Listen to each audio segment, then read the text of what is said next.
McDade, an actor, editor, and writer working in the television and film industry here in Los Angeles. And this is my sister. I'm Liz McDade, a huge Columbo fan and a small business owner living in Santa Cruz, California. And this is Trenchcoat Cigar Peugeot, Wandering with Columbo. In each episode, we'll bring you a little Hollywood history, glamour, and BTS behind the scenes as we walk you through Columbo, one of America's greatest TV detective series. That is right. And today we're going to be talking about Lady in Waiting. Mm-hmm. So this is season 1, episode 7 or 8, depending on if you count the pilot.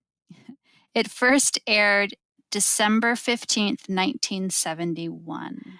And a brief summary is that a wealthy, mousy woman named Beth Chadwick murders her older brother, whom she lives with, in order to get some independence and power back in her own life. And she tries to make the murder look as though she mistook him for a burglar and shot him by accident. Did I leave anything big out of that summary, Paul? No, that was pretty good. And tonight's drink and snack is whiskey and pretzels.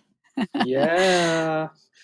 So we'll see this drink and snack later on in the episode. What kind of whiskey do you have? The whiskey that I have is leftover from last year's New Year's Eve party. I wasn't sure if it was gluten-free because I can't have gluten because of celiac, but it is gluten-free. Awesome. And it's called Glen Grant. It's Scottish. It's a single malt Scotch whiskey. I think it was okay when I had it. Like maybe I was a little disappointed when I tasted it. We'll try it again and see what happens. Okay. Well, I'm having Four Roses, which is a Kentucky straight bourbon whiskey.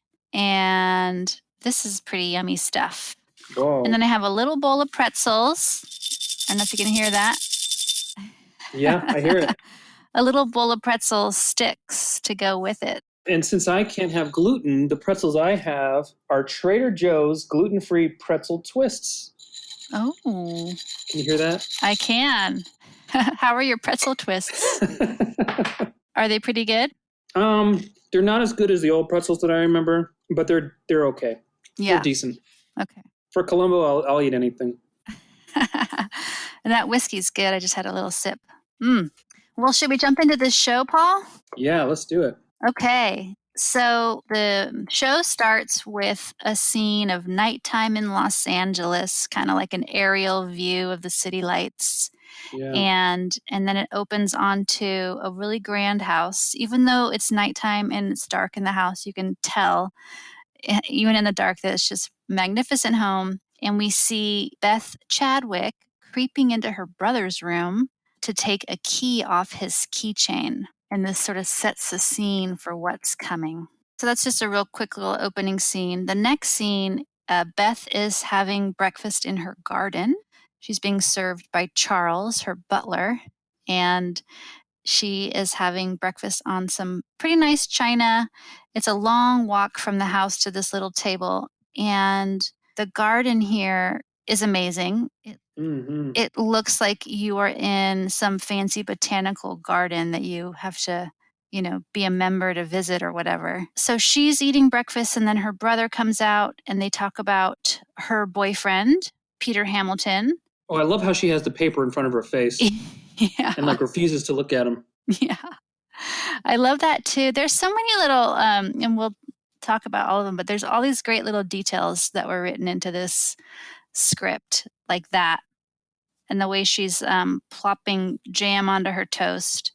So her brother tells her, he doesn't approve of her boyfriend, Peter Hamilton. And, can tell from this exchange that he's kind of the one in charge. And Beth is dressed very subdued, kind of buttoned at the collar with a brooch. And he's very matter of fact, businessy with her. And so he wants to fire, he has threatened to fire Peter if he doesn't stop dating Beth, which of course Beth is very upset about.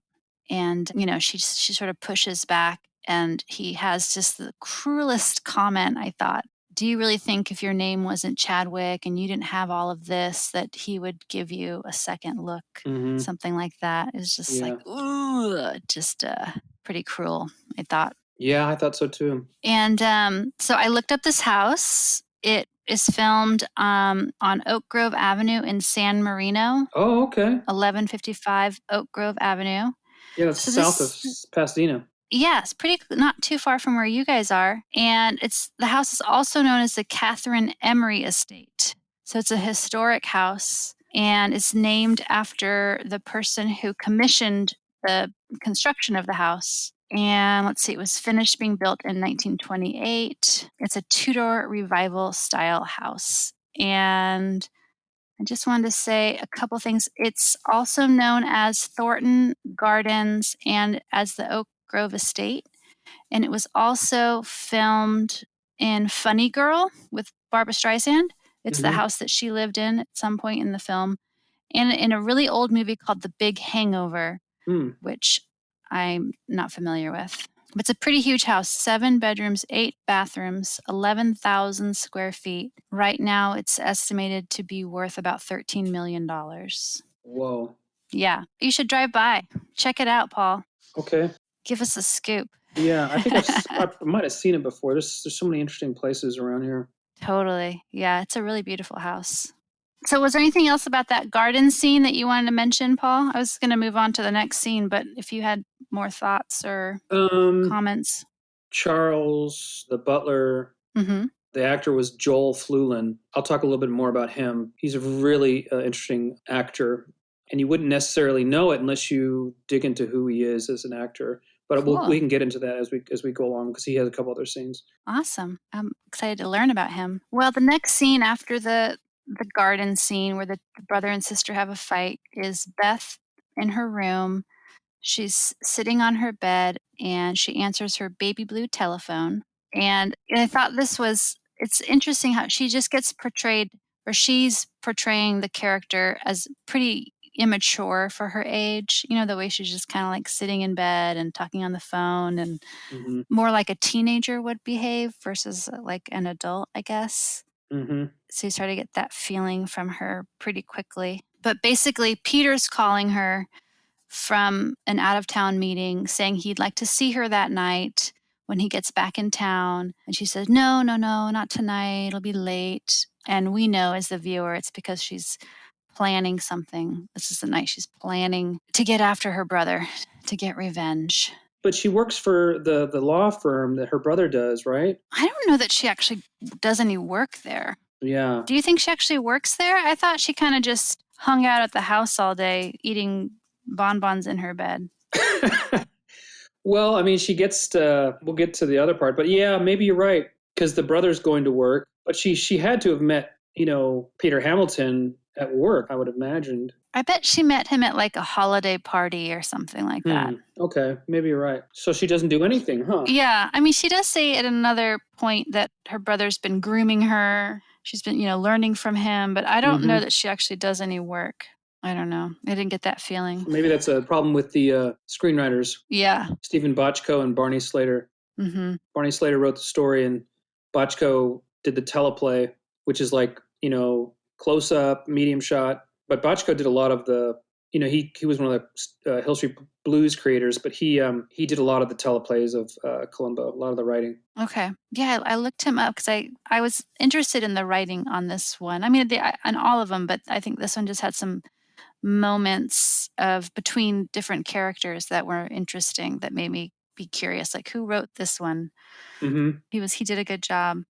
So she gets off the phone with Peter and she finishes her, preparations for the night. She unscrews an exterior light bulb from the front entryway and replaces it with a dead light bulb. And in this scene, you can really get a sense for the beautiful stone archway of this house. And then she gets ready for bed, turns on the alarm. And I noticed, I don't know if you noticed this, she has like this weird doll collection in her bedroom. Mm-hmm. But right on her nightstand is this weird porcelain-like baby doll, which I think again sort of points to the way she's being portrayed as overly young and immature. And she pulls out this. I thought this was just such an odd little moment where she's in bed, she's in her jammies, and she pulls out a gun and sleeping pills and puts them on the counter right next to the porcelain doll. And then she gets a box of chocolates and she's eating chocolates with the gun in her lap. Mm-hmm. It's just bizarre. It was bizarre. It was like, who is this person? Like you said, I guess she doesn't work at the law firm, and she has been pushed into this corner of child from Bryce, her brother. Mhm. You know, Yeah, that's a good point, Paul. so they have raised her this way. You know, Mrs. Chadwick and Bryce, and the father is mentioned briefly. Yeah. No, you're right. I never thought of it that way, that she's kind of been pushed to behaving this way. So not necessarily like all her fault for for the way she acts. Yeah, Susan Clark, she really moved me in this. I felt really bad for her. Well, we can get into it as it goes along, but Yeah. I thought she did a really good job. Yeah, I felt really bad for her in that first scene with her brother, where he's just so cold Mm-hmm. to her about her relationship. And you can kind of see like where this is all coming from. And then she goes into this dreamy state where she's kind of imagining what she thinks is going to happen tonight when her brother comes home, how she's going to make it look like she thought he was a burglar, and how the cops are going to totally see her side of the story and go along with it. So we have that little weird kind of dreamy moment, I guess you call it. Yeah, I really like that. I like that whole thinking out what she's going to do, Mm-hmm. and then we get to see her imagination. Mm-hmm. Okay, so after that dreamy state of mind, we see Peter Hamilton landing at the airport and getting home, checking his mail, and Peter Hamilton is, of course, played by the great Leslie Nielsen. Mm-hmm. He's so good in this one. I really liked him. Yeah. I was surprised. Like he must have gotten gray hair really young in life. Yeah. Because he's like fully gray in this in 1971. There's a lot of actors like that, or people I've seen that I had a friend in college, his hair was gray, but I don't know if it's stress or Yeah.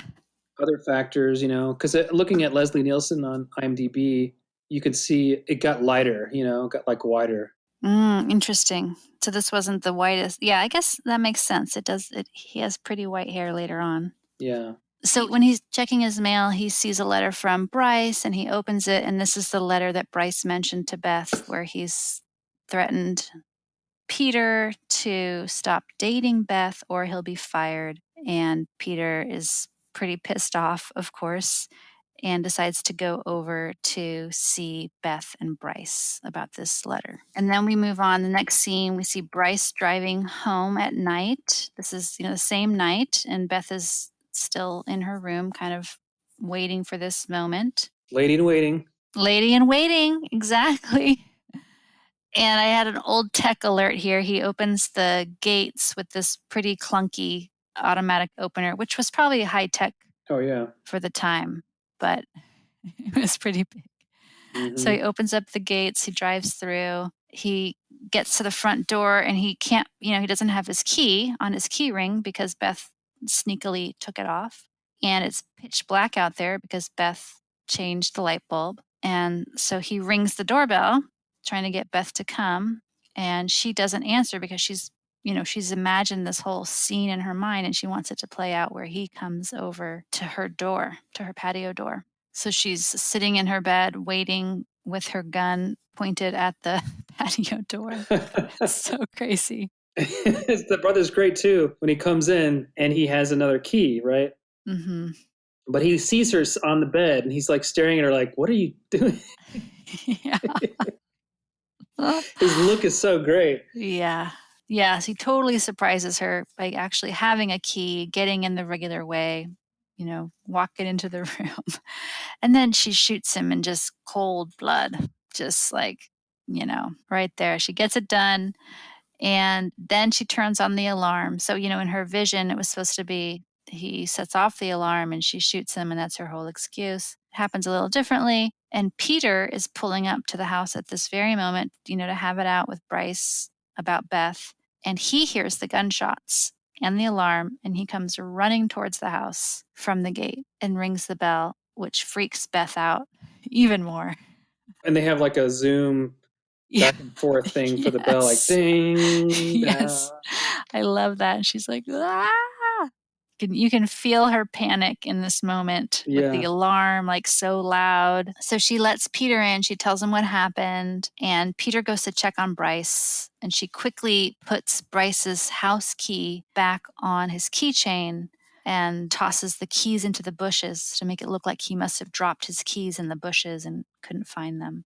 And Peter comes back and tells her that Bryce is dead. And then we go on to the next scene where there's a whole bunch of cops at the house. Oh, it opens with this cool, I don't know if you caught this, Paul, but this old morgue truck, it's like what the Ghostbusters drive. Mm-hmm. Yeah. Yeah, this old white hearse pulling away and a bunch of cops in the house. And Columbo's in there and he's reading the newspaper while Beth is getting grilled by the cops. I like that little detail of, Columbo's always a little different than other police. But, in this moment as well, he's just kind of casually reading the paper while they're all going crazy over what happened here. This was a really pretty room, though. I don't know if you noticed if any of it stood out to you, but it had all this like molding, like crown molding on the walls with this really cool wallpaper in between, like a baby blue wallpaper with like these darker blue paisley shapes. And then there were like chandeliers or like half chandeliers all over the walls too. And then some chartreuse sofas to kind of round it out. It's really grand. And Columbo makes just a couple small comments in this moment that sort of clue us in, the viewer, that he sort of suspects things. But you can tell they also kind of put Beth, they kind of give her a little bit of unease too. He's like, I suppose it's the butler's night off tonight. And she's like, yep. And he's like, it's an awfully big place here. Yeah. So Beth is a little bit. She gives him second glances. It's great. Like, well, wait a minute. This guy is like starting to cut into my story.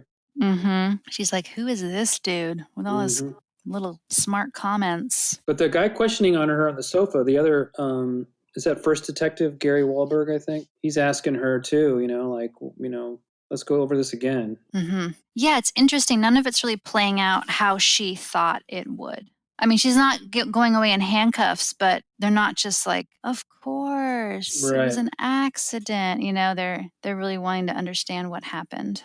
So we move on to the next day, and we see Beth's mom arrive, Mrs. Chadwick, in a cab, and she immediately bosses Columbo around. That's such a great scene. I know. I love this scene. She's like, you there, pay the cab and get my bags. Yeah, like he's one of the workers at the house. Yeah, it's pretty funny. And the cab driver, I don't know if you recognized the cab driver. His name is Fred Draper. And he's been in 6 different Columbo episodes. Cool. Yeah. So he's kind of a regular. He plays the murderer in one of them. I think he plays a police, like a lab technician in one of them. You know what? I'm looking. I didn't know this. Yeah, this good research. I'm just looking now. He was in he must have been buddies with Columbo, with Peter Falk, because he's in a lot of the Cassavetes movies. Oh, okay. Like Husbands, which is John Cassavetes, Peter Falk. But yeah, he's in Faces. He is in A Woman Under the Influence, Opening Night. So he may have been one of their golf drinking buddies or whatever. Those are all John Cassavetes movies. That's awesome. Yeah, I didn't know that. Yeah, I didn't either. I definitely recognized him from other Columbos, but I didn't know that he was also in all those John Cassavetes movies. Very cool. The mom, she is played by Jessie Royce Landis, and she was in a couple of Hitchcock movies, but she was known to play like this upper crust kind of person, like a society matron.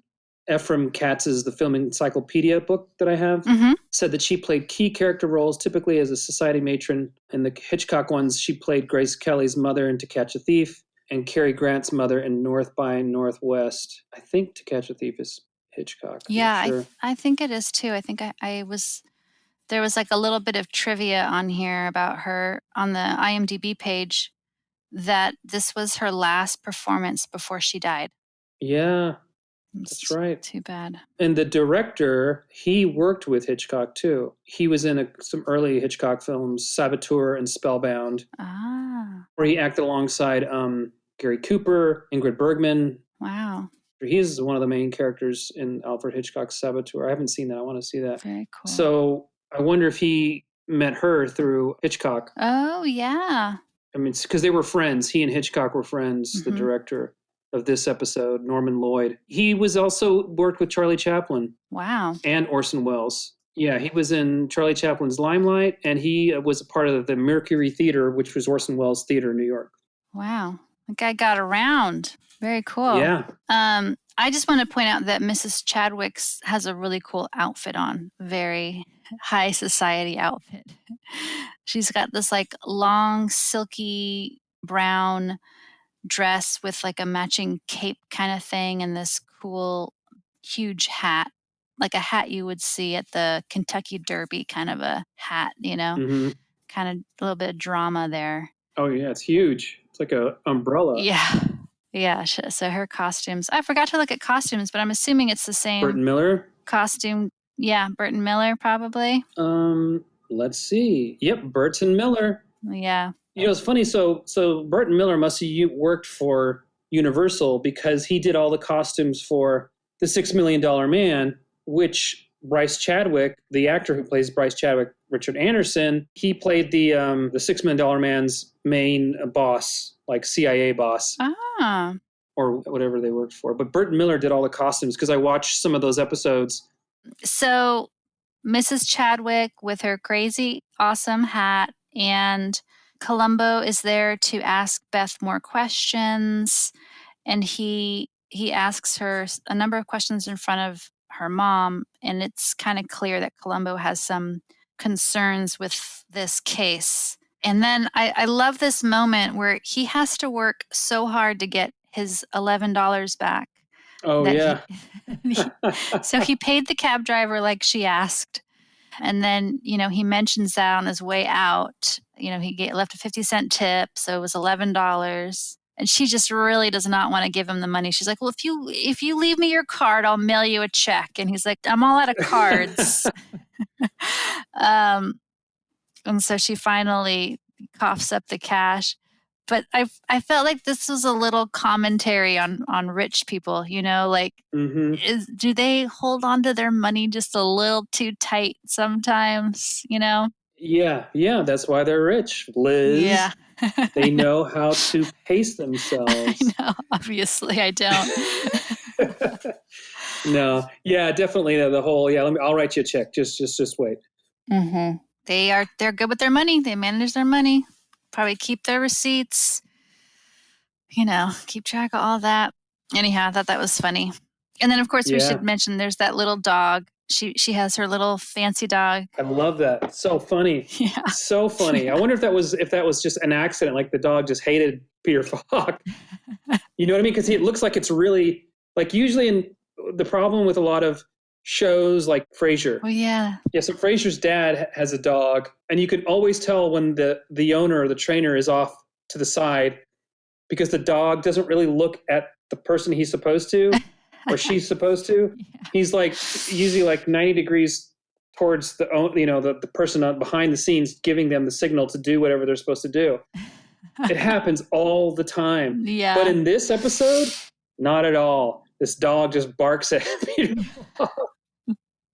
So it's like, I don't know if they just knew that would happen. It's so good. Yeah, it is really good. Yeah, it's a great little comic relief. I love it. So should we move on to the trial scene, Paul, or was there anything else you want to talk about in the scene at the house? Just, it was funny and it was interesting. The cookies, the tea, that was really great. Oh, yeah. They kind of went back and forth. I liked watching her nibble that cookie, like take the world's smallest bites of that cookie. She could take. I also liked, I was saying how I felt like the writer captured like more genuineness or like interestingness about humans somehow. There's the moment here where Mrs. Chadwick slaps her daughter. She's just seen her for the first time after killing her son, and she slaps her. Mm-hmm. And Beth makes a comment like, "Oh, this must be awkward for you, Columbo." And he's like, "No, it's, I grew up in a big family, and, we usually patch things up with coffee." So I just like that there's those kind of moments of like realness there. Mm-hmm. I thought that was good. Yeah. Yeah. And I think it probably was really the director. I think the writer was good. Well, Bochco's good, and this other guy, Barney Slater, but also Norman Lloyd, the director, because Norman Lloyd was also, an actor. When I mentioned the Hitchcock stuff, he did produce Hitchcock's episodes, but he was an actor in both of his films, Spellbound and Saboteur. And he was an actor with Orson Welles, and he acted in Charlie Chaplin's Limelight. A lot of stuff for PBS. I think he was one of the main directors of PBS or something, maybe here in LA. Not sure for sure. Oh, cool. He was always directing actors. Mm-hmm. I think he understood those small things that you're talking about. Mm-hmm. But the dialogue would probably have been there for sure, yeah. Yeah. Yeah, it was another moment of just appreciating that for me. And I think it was the Stephen Bochco. I saw an interview with him, and he said, working on Columbo was really great. But he said here, shouting between Peter Falk and William Link, I think, or Richard Levison, or both of them. And so, tensions would be high there. He said, but then Columbo would come into his room where he was typing away, and he would say, "Hey, is everything okay? You getting everything you need?" And so Peter Falk, I think we know he brought so much. He was born, this was in the stars for him to play this character. Mm-hmm. But I imagine that he, maybe as the actor, added the thing about the family and the Italian. When we were, Mm-hmm. I have a feeling that he really added a lot of stuff. I think he wanted to stay away from some of the humor that's there, which doesn't seem likely, but I think someone else might have said something about that. But it's such an integral, great part of Columbo, the humor. So it seems unlikely. Oh, yeah. Maybe it was more buffoonish. Yes. Like the one where he walked into the closet that time, like Pink Panther. Maybe he was trying to stay away from that. Right. That still works. Like it still was, like you could still be super genius and do dumb things, right. And that was almost like what kind of house has a closet looks like, it's almost like a small commentary on the rich again, like this house is so crazy that the closet looks like the front door kind of a thing. But yeah, you're right. Yeah. I remember talking about Columbo with a friend who's an older woman who she's like in her 70s. So she saw this probably when it was airing or not long after. And she described Columbo. She's like, yeah, he's this.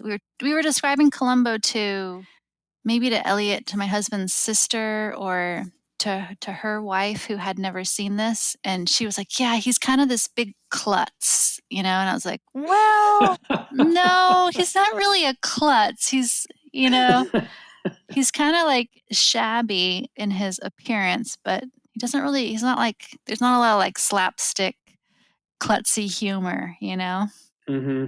But anyhow, yeah, I think maybe he probably wanted to steer away from that portrayal. Yeah.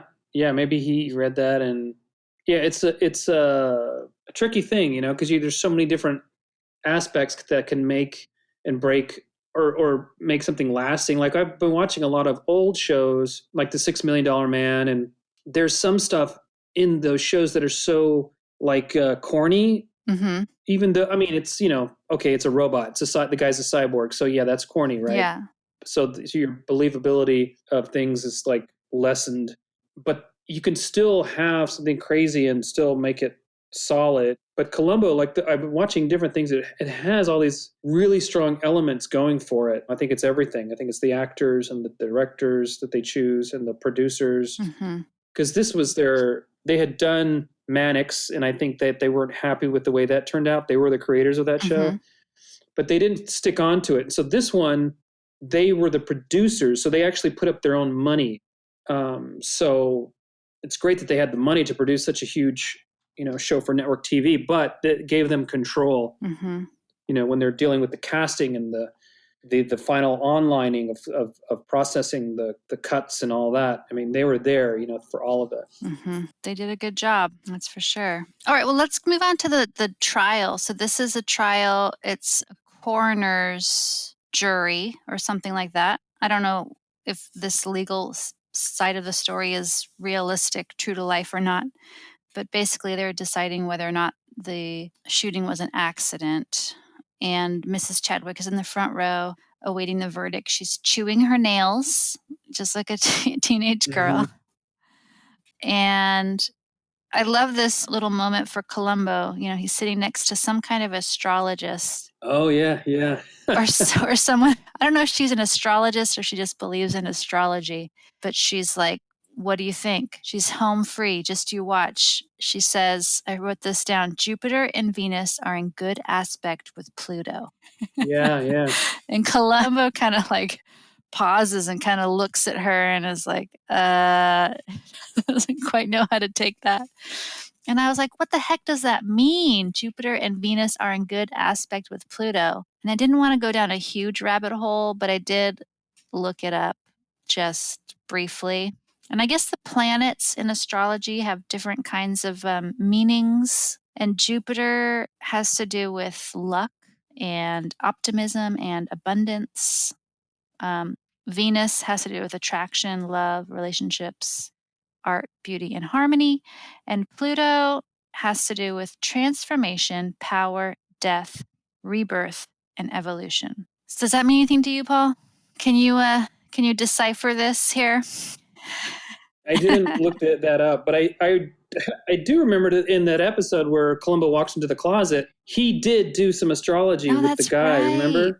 Like he felt their hands, so it was like palmistry. Yeah, but he tied in it was just palm reading, that's right. So there's that similar. I have a documentary that Christopher Lee, the British actor who played Dracula, and he was in some Hammer films and Lord of the Rings, and even Star Wars. He narrates this documentary about astrology. And in it, they were saying that all cultures always studied the planets in terms of timeline, in terms of this kind of, not quite what that lady was saying, but similarly with how many things are in your house. And in the documentary, they were saying that older cultures at all of their schools, they all taught it, at the universities, but it was the Catholic Church or the churches that pulled it all out, took it all out of the teaching. Very interesting. Yeah, I should watch it again just to get more specifics, because it's been years since I saw. I didn't actually watch the whole thing, but it was very interesting. Well, if she had just focused on Jupiter and Pluto, I think I would have bought her argument.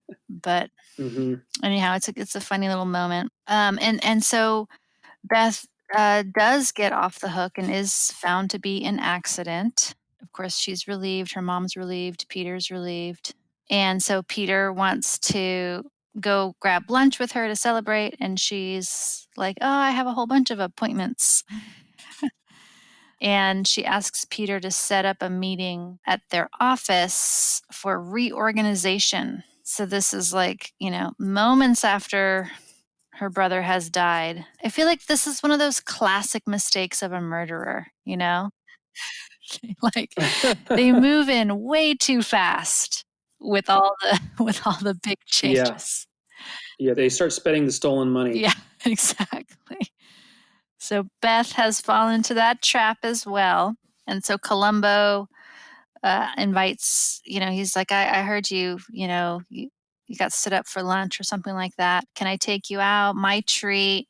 And then this brings us to one of my favorite Columbo scenes ever. I don't know why I like this scene so much, but it just delights me every time I see this scene. So Columbo drives Peter Hamilton to a Tastee Freeze, like a drive-in restaurant. What do you call it? No, drive-in. You call it a drive-in? Mm-hmm. It's like a Sonic. Yeah, Sonic, yeah. And, Leslie Nielsen's looking cool and fancy. He's got these dark glasses on, his nice suit, and he's sitting in Columbo's rundown car, pulling into this little divey, drive-in restaurant. I looked this up on that great blog I mentioned before called the Columbo File.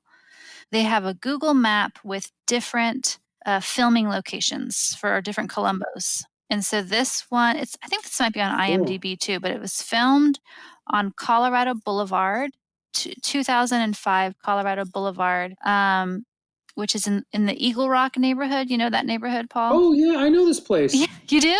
Yeah. Yeah, now it's called the Oinkster. Yeah. And it still looks the same. I think they might have changed their parking a little bit. Oh, wow. I should have paid more attention to this episode.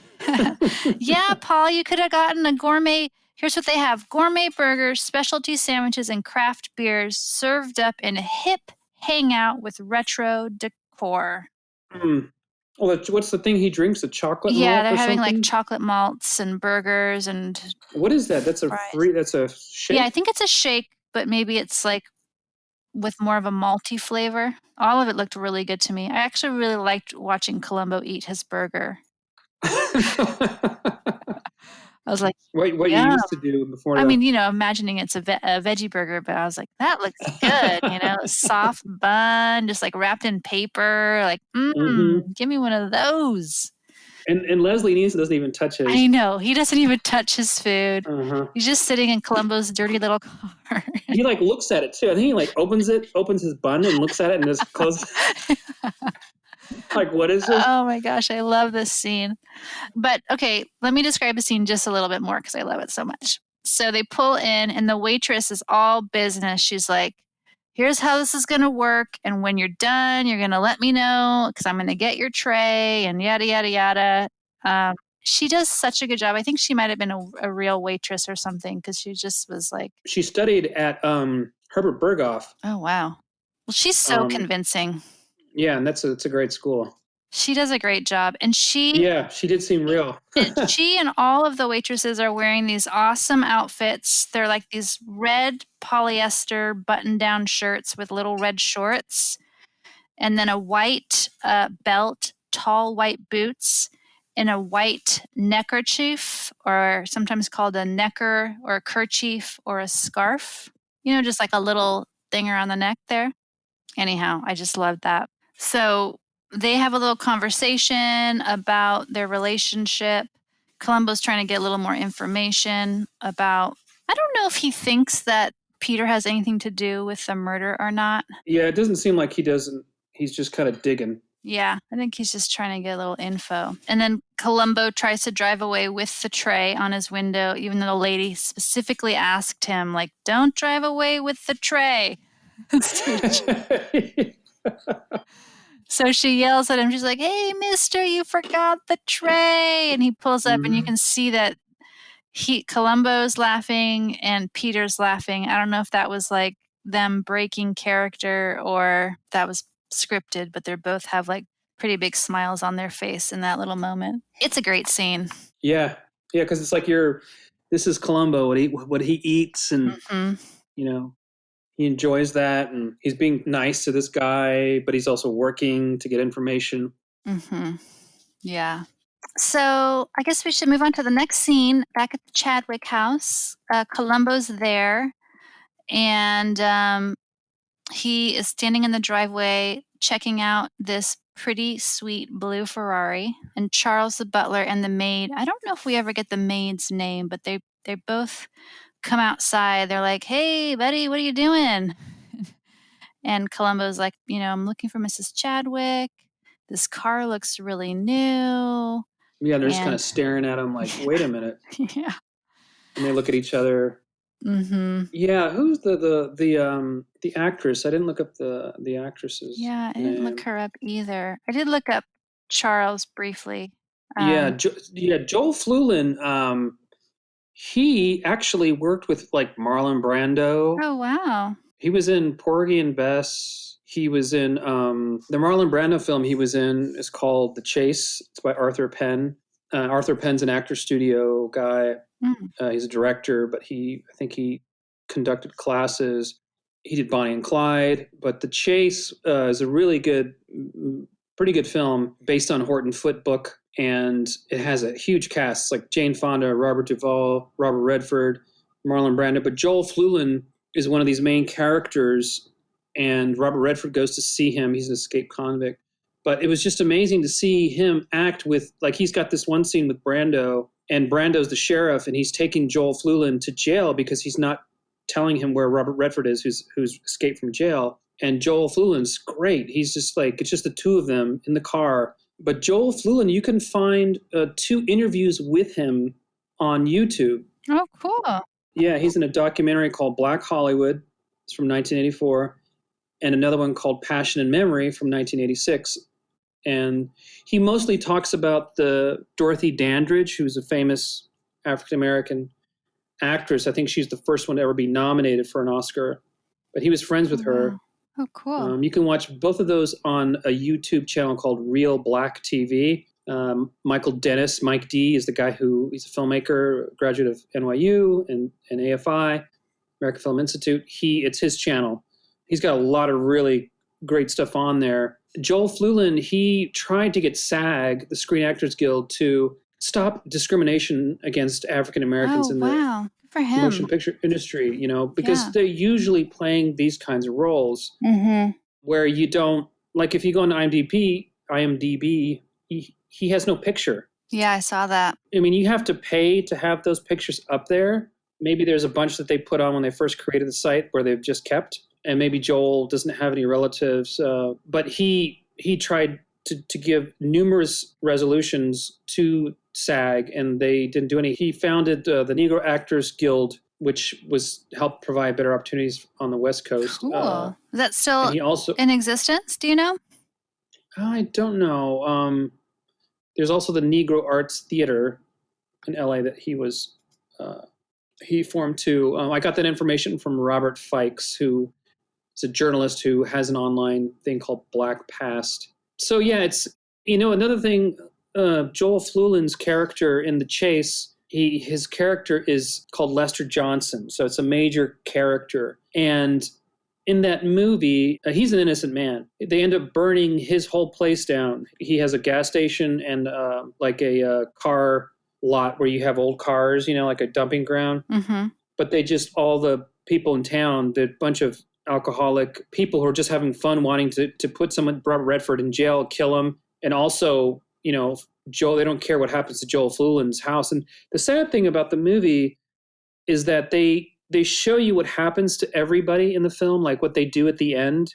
The characters? Like, the characters, like if they live or they die or they move away from the town or what happens. Joel, they don't mention. The last time you see him is when he gets beat up and Marlon Brando get beat up by these suburban people who live in the town who are crazy. Yeah. They're like people at the Salem witch trials, or they're like anybody who wants to string up someone they think is guilty, just like an angry mob. And exactly. Yeah. It's exactly what it is.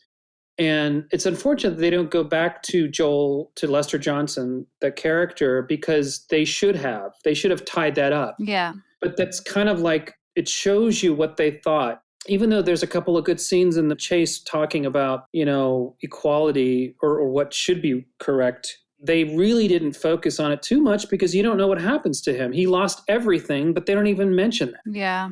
That's where everybody's at the end of the film, at his place, but he's not even there anymore. You don't see him at the rest of the film.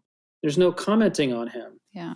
So it really shows you how difficult it was for African Americans to get work. And Fluellen ended up killing himself. He was going blind, and he had some illness. I'm not sure what it was. So he was in a lot of pain. Yeah. I don't know if he didn't have insurance or what, but he continued acting. I mean, he did a lot of stuff. But it's funny because he was in The Chase years before this movie, or this episode. But it's like he would go back and forth between some little small uncredited role. He was in a movie with Clint Eastwood called Hang 'em High, and he has a great couple lines in the beginning of the film. He's driving these outlaws around, including Clint Eastwood, and he's like, we don't want to hang. I forget what he says, but has so much character in the couple lines, and he even has a name. The guy calls him name, but if you go to the Hang 'em High IMDb page, it just says uncredited. Wow. That's crazy. And so when you watch the movie, he doesn't have a credit either. He was actually in another movie with Susan Clark called The Skin Game. Oh. Yeah, and it's an interesting film. It's about slavery. He plays a butler again, named Abram, and her role is wonderful. She, very strong woman. She tricks the lead character and then befriends him, played by James Garner. So anyway, I just thought that was interesting that they had acted in a film together. Yeah, that's super interesting. And it's also disheartening to hear, like, someone with a lot of talent isn't always given credit, and might have to do these little kind of stereotype roles, like being a butler, to in between more interesting roles. It's too bad. Yeah, thanks for looking all that up. We'll put in the show notes, Paul, the 2 documentaries that you mentioned in that YouTube channel that you mentioned, so people can go check that out if they want to learn more. Okay, yeah.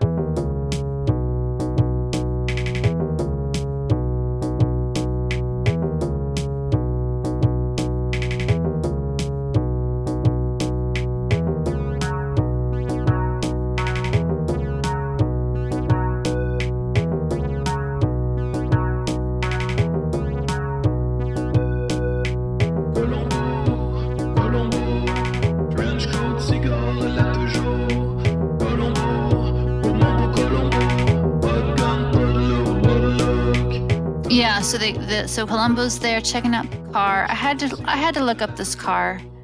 I had to look up, if there are any left. So this is a 1971 Ferrari 365 GTB, and you can buy one. Paul, do you want to guess how much one of these vintage 71 Ferraris costs today? $60 million. Yeah, I asked the kids today. I was just talking about the Ferrari and yada yada, and they were like, $1 billion. I was like, no, guys, it's not that much. I'm like your daughters. So you can get one online right now for about $670,000. Yeah, that's a lot. That's a lot for a 50-year-old car. But then I was like, well, how much is a new Ferrari? Do you know how much new Ferraris go for? $70,000? $200,000 to $300,000 for a new Ferrari. Wow. That's bananas. How much does that Peugeot go for? I don't know. I got to look that one up for our next episode. Anyhow, I couldn't believe how much these Ferraris cost. That one's pretty crazy looking. Yeah, it's a pretty nice car. It's not worth $670,000, but yeah, it's nice. So a couple, plot points in this scene are that Columbo has more questions for Beth. He's like, why didn't your brother have grass on his shoes? If he came in through your patio doors, he would have walked across all this freshly cut grass at night. And then he also mentions that he found a spot where it was clear that there used to be a spare key over by the front door. He found a spot in a potted plant where there's the outline of a key. And so Beth has excuses for both of these things. And then she shuts him down finally. She's like, okay, no more questions. Like, you've overstayed your welcome. Time for you to go. The Columbos kind of have, the bad guys usually have a moment where they just can't take it anymore. Totally. And they lay down the law, yep, so to speak. But they always wait for so long. They're so confident. They're like, I can talk to the cops. And they wait until, they realize like, oh man, this guy's on to me. And then they finally assert their rights. Oh, wait, I skipped ahead here. So actually, before those 2 plot points happen, I skipped the whole beauty salon scene. I don't know how I did that. Well, you were still talking about the shoes and stuff. That's why he went in the backyard. Yes. But you kind of jumped to showing her, yeah. Yeah. I kind of left out the scene at the beauty salon. This is a good scene. It's such a good scene. It's at Eugene's. I was like, is this a real thing? Because, there are some Columbos where they go to real places, like Tastee Freeze or Tail of the Pup or Van Cleef and Arpels, that really famous jewelry place. So I was like, oh, maybe Eugene's is like a famous hair place. I couldn't find anything on Eugene's. Nobody said anything? No. I mean, there's some salons called Eugene's, but it's not clear that any of them are like have been around forever. Yeah, it seems like it would have been some real high-end, real place kind of. Yeah, it's pretty fancy. Very feminine rooms, Mm-hmm. flowers and plants and pink wallpaper, red carpet, and then all the hair salon, all the what do you call hair stylists have their own little cubicle, which separated from the other cubicles by these cool white satiny curtain thingies that are like Mm-hmm. all drapey. I was like, what are those called? They're called balloon curtains, where you have all these like draped up bunches of fabric and these kind of floofy, ruffly rows. Anyhow, so there's just a lot going on in this space. And she's so happy with her hair, dude. Yeah, You feel so bad for her. I know. I think she looks great. Her hair, she's getting her super cute bob with like the ends flipped out. Mm-hmm. And she's got this super cute shirt on that would totally be in style today, I think. It's like a brownish shirt with like big orange tomatoes and big green leaves and yellow leaves. And then she's got these like bell bottom trousers and this cool leather belt. Like she just looks really, really great. But Columbo's there to rain on her parade a bit. Mm-hmm. Oh, and a little tiny note in this scene. So the woman who plays the receptionist at the beauty salon is named Barbara Rhodes.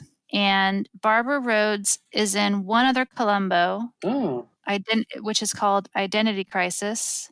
And Leslie Nielsen is in one other Columbo, also Identity Crisis. Oh, awesome. Yeah. So kind of random. So the two of them did two Columbos, and they happened to be the same Columbos. Or I don't know. Maybe there's a little something going on there. I don't know, Paul. Maybe it's not a coincidence. Yeah, maybe it's his girlfriend or something. Who knows? Can you give a part to my wife? Oh my God. But I thought that was interesting. Yeah, so her name is Barbara Rhodes. She does a good job as the receptionist, taking his she takes Columbo's cigar when he walks in because the smell is not compatible. Mm-hmm. She was a really busy actress. She's done a ton of stuff. Oh, cool. I didn't look her up at all. I just saw that trivia here on IMDb. I didn't, but yeah, she's familiar. I sort of like wondered who she was. She was in The $6 Million Man. Oh, wow. She was in Ellery Queen. That was also William Link and Richard Levinson. Oh, wow. Okay. Oh, I wonder if she was in Murder, She Wrote. Let's see. Murder, She Wrote. She was in One Life to Live. Mm-hmm. Yeah, you're right. She's been in a lot. Wow. Oh, yeah. Murder, She Wrote. She was? She was in two. Yeah, no she was way. in two Murder, She Wrotes. I didn't even see that. Yeah. They know good performers. Yeah. Yeah. You're right. Wow. And Magnum P.I. Cool. So after we finish Columbo's, we'll have to do Murder, She Wrote's. Okay. Absolutely. Sanford and Son. Oh, I should watch those again. I always like those. Yeah, those were funny. Okay, I kind of messed up the timing here. So he goes to the salon. He's like, I have a couple questions. And then back at the house, he brings up those two more points about the grass and about the spare key. And this is when she asks him to leave her alone. Was there anything else, Paul, that I missed or that you wanted to add about these scenes before we go to the department store? No, yeah. I loved that they went there. And I like he sees Charles as a protector, and he's always reassures him, it's okay, Charles. Don't worry about me. Totally. Totally. Such a good understanding, Yeah. of the other actor's behavior. Just his delivery. I mean, the line was probably there, but it's their deliveries. Yeah, he does a really good job. Once again, Columbo, Peter Falk. The next scene is at the world's coolest department store.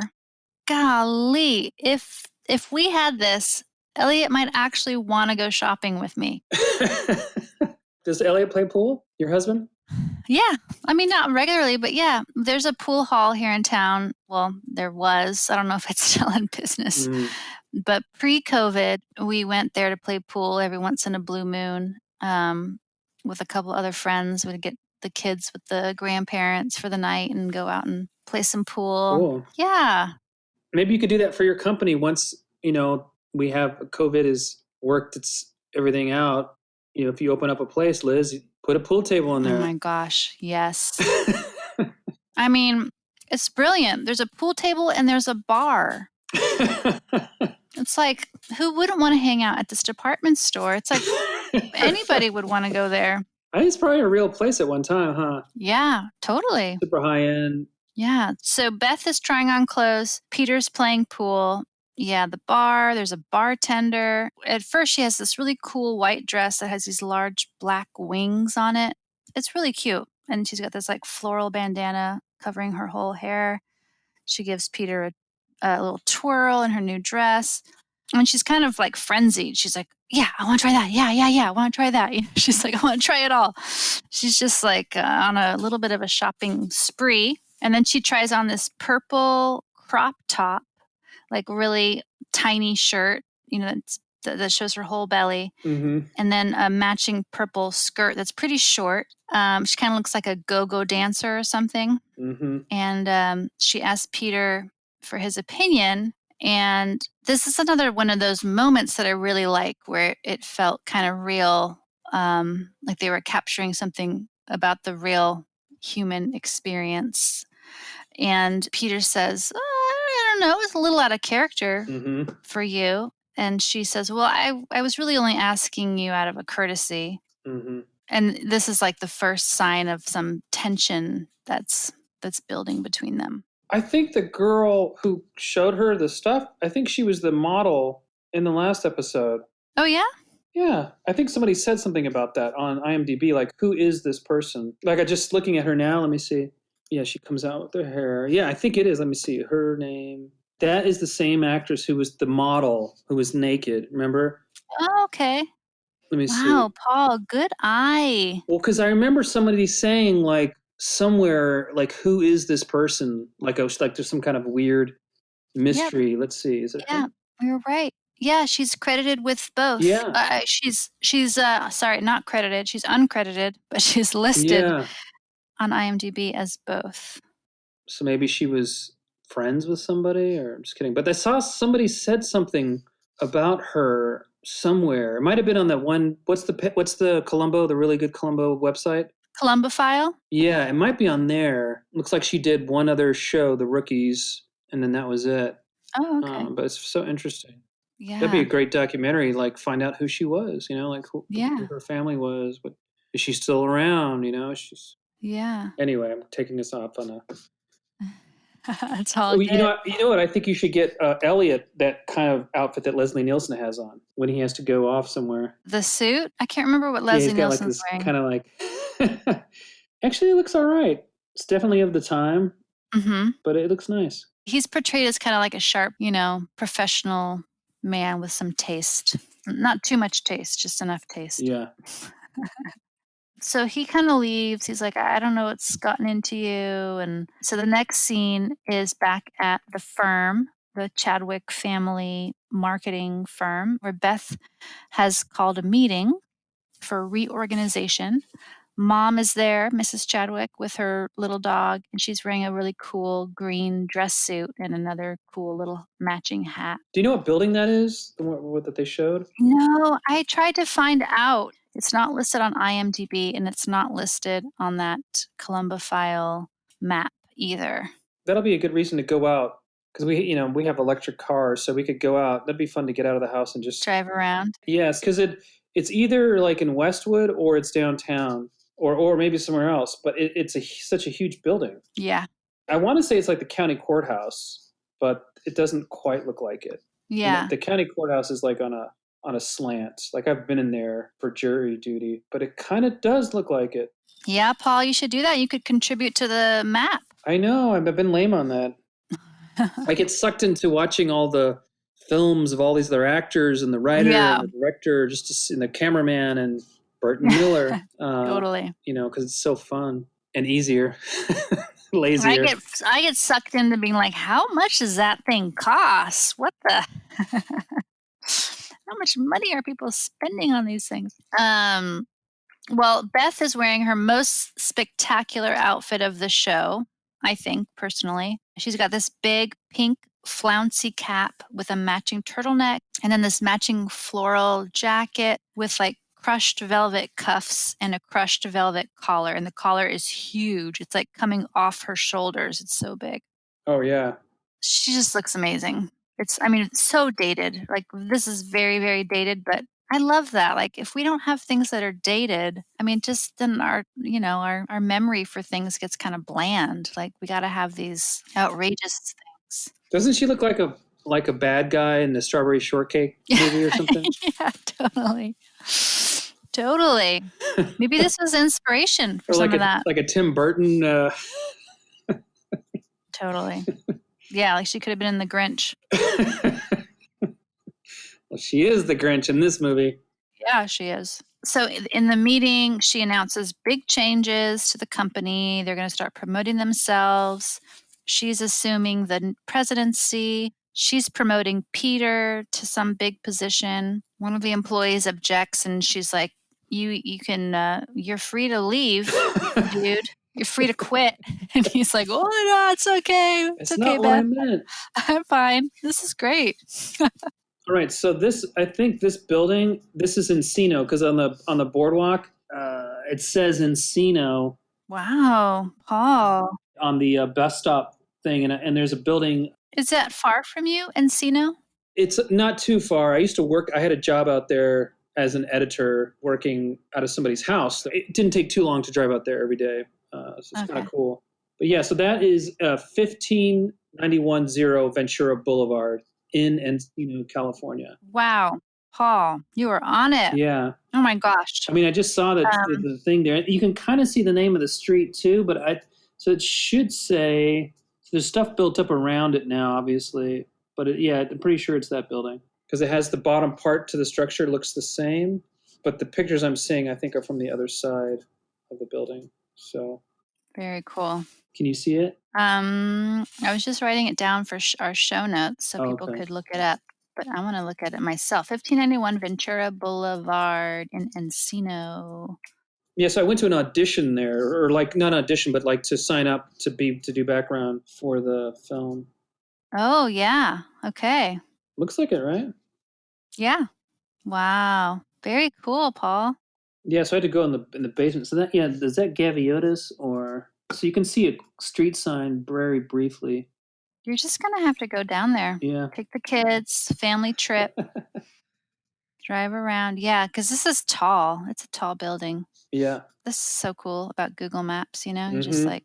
I do that now before I go to somewhere I haven't been, and just like look at the road as I'm going, so I know where to slow down and stop. That's smart. Very cool. Yep, that looks like it. Well, the other thing I want to say about this scene was that she's basically turned into a little tyrant. Mm-hmm. And she reminds me a little bit of Trump in this scene with the way she's just like, this is the way it's going to be, everybody.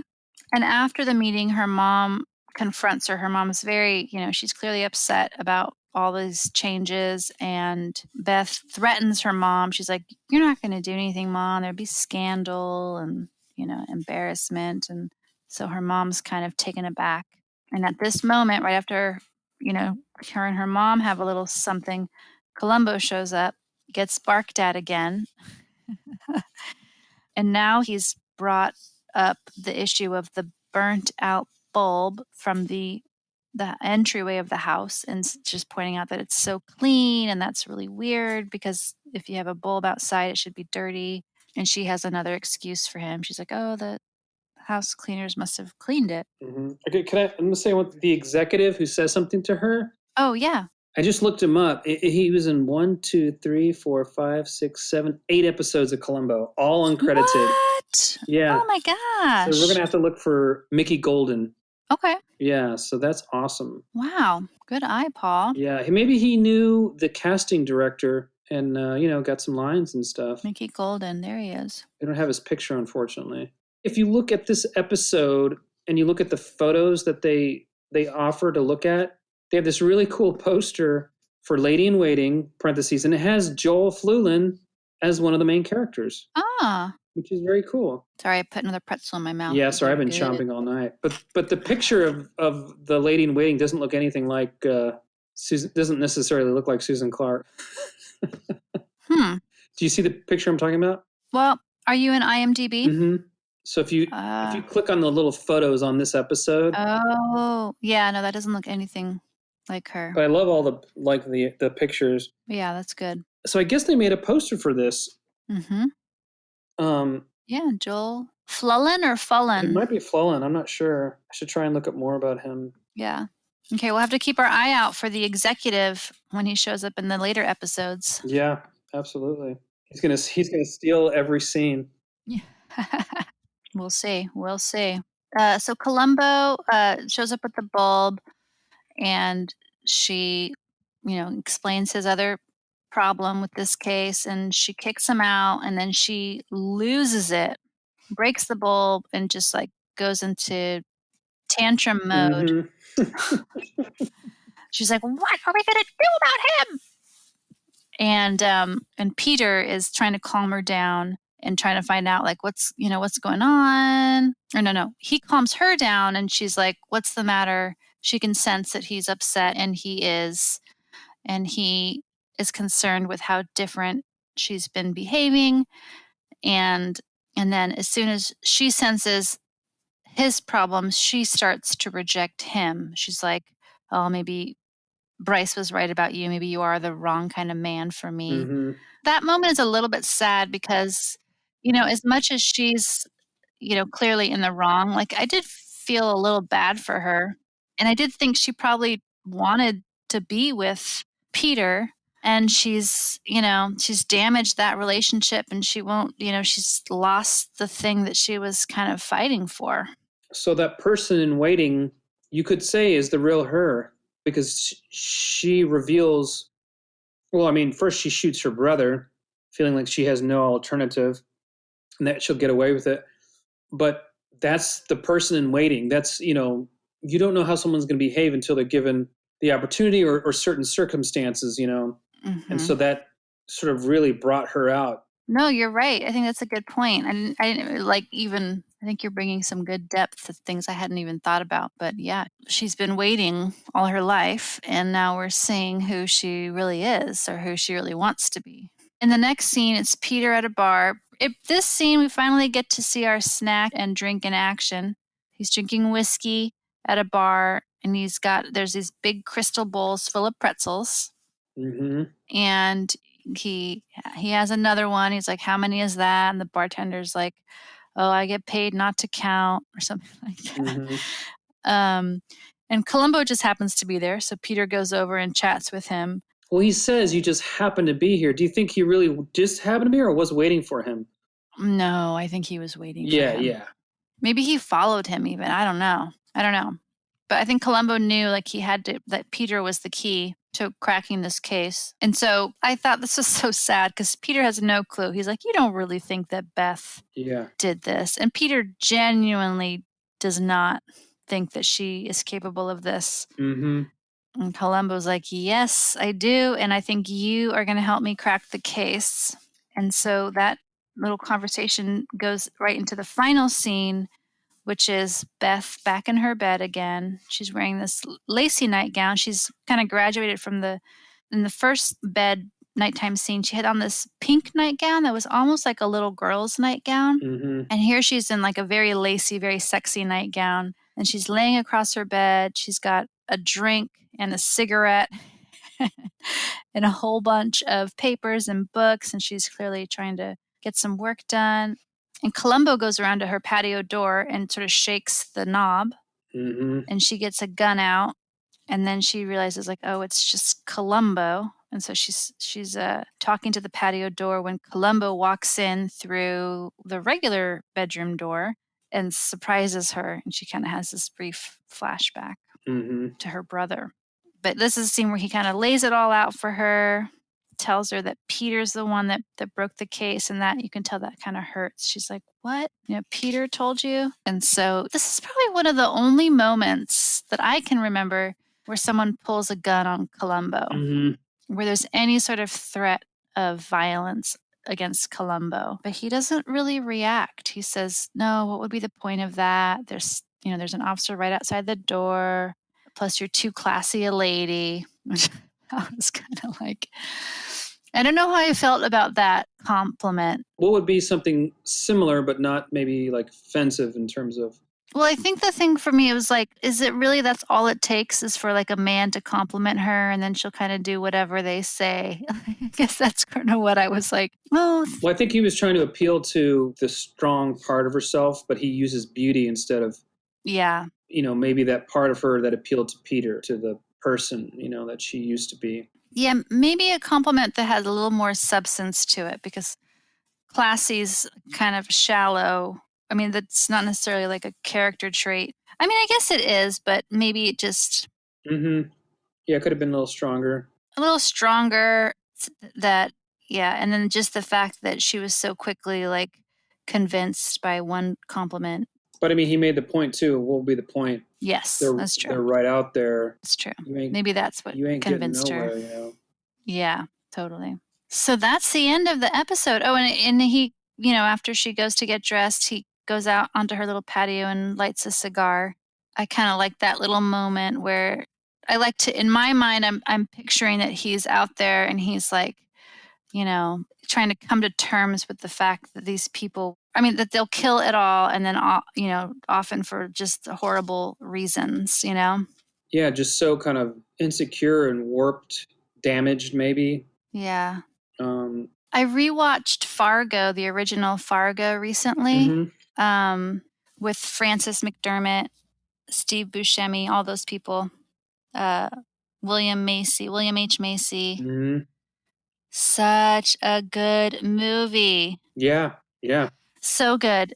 And spoiler alert for anyone listening who hasn't seen that movie, but there's this scene at the very end that I always remember, and she has captured the bad guy. She's got him in the back of her cruiser, and she's like, I forget. I need to look up the exact line. It's so good, but she's something like, you killed your buddy, and for what? For a little bit of money. And she's just like kind of shaking her head, just like, I don't know. I love that moment where she's like, she's like a salt of the earth person who's just really values and cherishes life.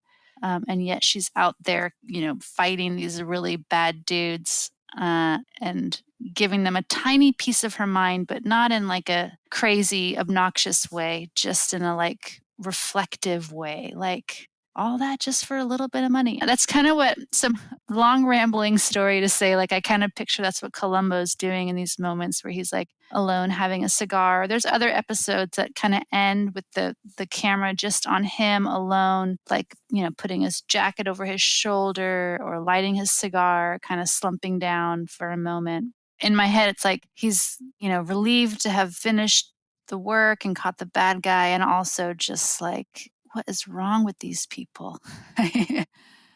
How can they commit these kinds of acts for just these ridiculous reasons that they have?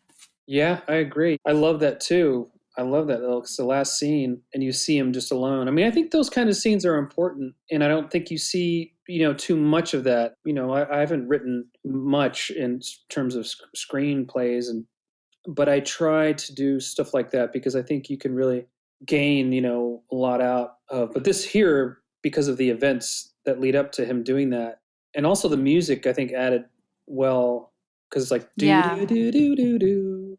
Yeah, there's good music in this episode. Yeah, I really like the music in this one, the theme that they created. The other Columbo that I watched recently, because you know me, I love Columbo and I will watch them anytime, any day. Anywhere. But it stars Dick Van Dyke as a famous photographer. We'll be reviewing that one in not too long. Oh, I remember that one. You remember that one? Mm-hmm. And at the end of that one, it's Columbo alone in the kind of the basement of the police department where they have all the property and like personal effects and evidence. The evidence room. He's in the evidence room, and he catches his bad guy, and it's just him. And he sits down on the table after like all of the hubbub is over. He's alone down in the evidence room, and he sits down on the table and he puts his jacket over his shoulder. He might light his cigar too, I'm not sure, but it's just like his little moment to himself where who knows what was going through his head, but I have my theories about what was going through his head. Well, you can see like it's the music, it's playing, and it's even slower. It's like do do do do do do. It's kind of like reflective of just all these events leading up to now. Mm-hmm. Yeah, because he's like he shakes his head. He shakes his head. No, like can you believe it? Yeah. So that's a key too. So right it before it says teleplay by Stephen Bochco, story by Barney Slater, he shakes his head like, can't believe this. Yeah, like what's wrong with people? Well, that's Lady in Waiting. So should we He's give all our about. ratings? Yeah, We've right. been doing a 1 to 10 scale of all these episodes. Do you have a number off the top of your head, Paul? Or do you want me to go first? Yeah, you go first. Okay. I would say that this isn't one of my all-time favorite Columbos. Like, I definitely like it. It's not like super slow and boring. And there's, like I said, I really like some of those little intimate moments where it feels realistic. It feels like it's capturing like real human relationships. So I think I would probably give this like an 8 out of 10, maybe like a 7.5. Yeah, I was going to say 7 or 7.5, but maybe a 7. It's still very fun to watch it twice. Yeah, it's a super solid episode. Like all the actors are great. Some of my favorite scenes, like the Tastee Freeze, watching Columbo eat a burger, the department store with the pool table and the bar. And then, like I mentioned, some of the dialogue between characters that felt real. But yeah, that maybe, I didn't get as much of the glamour as I like, that happens in some of the shows where you really get to experience more of the scenery a little bit more in depth. And, Beth starts out super mousy, so her outfits are pretty boring in the beginning. And, Bryce is kind of a jerk, so there's not a lot of empathy for him at the beginning. I don't know. So I guess those are the reasons it's not like one of my all-time favorites. Yeah. Susan Clark, I just loved. At the end, I got really sad for her there, where she's just like, he just crushed her whole. He just nailed her. She can't get out of it. He knows. Yeah. And she knows that the man that she loved, who she did it for, sealed the deal. And just her behavior with that just was so great. And knowing a little bit more about her, like watching her, I watched her in another it was an Arthur Penn film. He's the director who did The Chase. He did one with her and Gene Hackman called Night Moves. That's really good. And I'd seen it years ago and didn't care for it too much. And now as I'm older, and I just really liked that movie. But she worked with a lot of different, leading men, and her roles seemed to have some good depth to them. Not all the time, but she acted with, top actors: Robert Redford, Clint Eastwood, Gene Hackman. Gene Hackman to me is the top. Of course, Peter Falk is too. She was really had that personal, and what you're saying too, like all the personal stuff throughout. But it's interesting to hear to find out about Joel Fluellen. I really liked finding out about him. Totally. Well, Paul, do you have a trivia, a little quiz for me? Yeah. Awesome. Did I ever tell you about this director that I really like called Manuel de Oliveira? I don't think so. See, I've seen some of his films, and he's from Portugal, and he died a few years ago, but he died at the age of 106. Whoa. And he was still making films up to when he died. So his last film was made in 2015, and he died in 2015. I was just going to say that the director of this episode, he's 106 also, and he's still working. What? Oh, Paul. I gotta say, I mean, I've been getting these wrong in general, but I gotta say that has to be false. That's just crazy. Am I right? Or am I wrong again? Yeah, did I get you're it? wrong. He's still alive. No, and he's 106. Yeah. Oh my gosh, that's amazing. I need to stop going with my instinct on these quizzes because I'm always wrong. Yeah, wow, yeah. So that's crazy. Yeah, he's 106. He was in Trainwreck with Amy Schumer. No way. Yeah, he plays like her grandpa or something. I forget what, but he's in the movie, like in a lot of scenes. Oh my gosh, that's amazing. Yeah, so he worked with Chaplin. He worked with Peter Falk. So an interesting thing about him is that he was in a show called St. Elsewhere. Did you ever watch that or hear of it? Well, it was a big show. Went for 6 seasons. Denzel Washington was on it. Ed Begley Jr., but he was on it too. And he was only supposed to be in like 4 episodes, but he had cancer or something. He was his name was Dr. Daniel Aushlander. And so they kept him on, and he was in every episode through the whole season because they really wanted to keep him. But in the pilot of the episode, the pilot of St. Elsewhere, I watched it. This is the first line, or one of the first lines about him in the movie. So the first time you see him, you see Norman Lloyd, the guy who directed this episode of Columbo. He's walking up the stairs of the hospital, and they're like, "Why are you walking?" He's like, "Oh, exercise, you know." And then some of the doctors go like, "I heard Dr. Aushlander got cancer," and they're like, "Yeah, liver." And they're like, "How long's he got?" "He's the liver specialist, not me." And the other character's like, "Pretty ironic, isn't it? Dr. Westphal, what's that?" Dr. Aushlander is one of the top livermen in the world, and he gets hit with liver cancer. "It's a shame. I think we can save the eulogies." He says, "I think we can save the eulogies. Knowing Daniel Aushlander, he'll probably outlive us, all of us." And so it's really cool because, you know, he really is outliving so many people that he's acted with. Yeah, that's amazing. So, yeah, you can, if you just Google him, I watched him give a speech at his 106th birthday party. It's on YouTube. Oh my gosh, it's really this guy's funny. Amazing. But yeah, Norman Lloyd.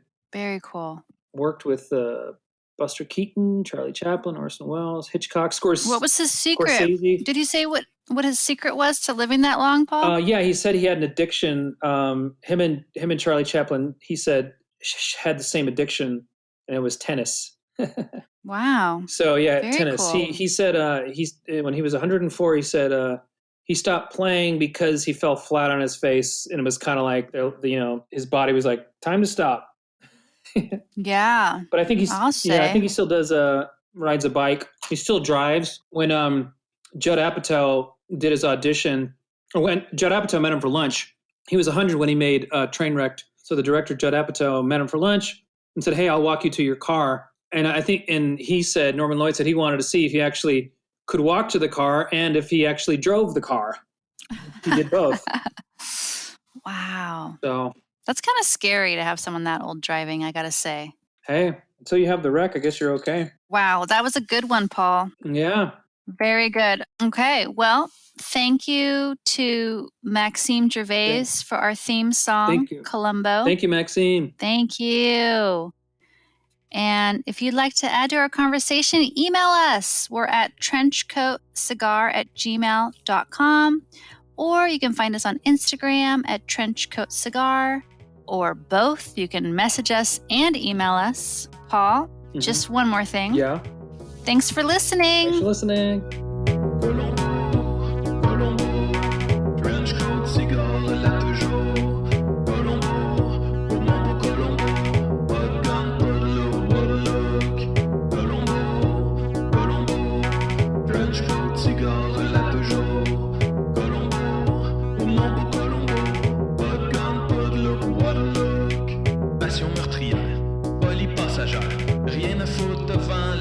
Policière, avait un plan sans faille, pensez à chaque détail. L'inspecteur Columbo pensera toujours